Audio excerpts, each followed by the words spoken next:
But did the set list seem like it was in the right shape? Is it something you're going to move around as you go forward? It's a big catalog.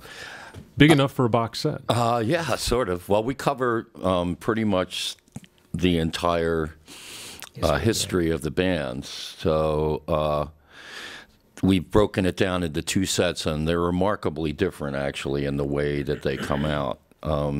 It's not as if there was a hard transition between the kind of prog rock era and the alt pop era, but the first set has most of the real sort of lengthy, progressive, instrumental-oriented things in it, and then the second set has our more kind of terse quartet thing, and it worked out for us, because the first set is, the hairiest for us, remembering all of that stuff and executing it properly.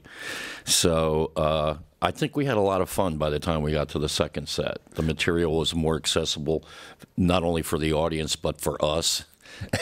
So we had some fun by the time the show was over. We had some issues in the keyboard department because originally Roger Powell, who is such an important member of the quartet, I guess he couldn't do it, and then Ralph Schuckett, who was in one of the early lineups, wasn't able to do it. How have you sort of worked that out? Well, it was kind of like the drummer in Spinal Tap. Every time we got someone to commit, they explode. It's actually your version of the Grateful Dead. You keep losing keyboard players. And then they finally got me on drums. Yeah, but.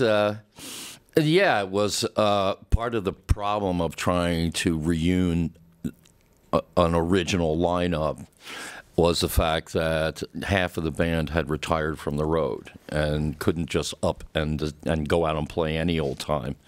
So try and synchronize all of that, that was an initial issue.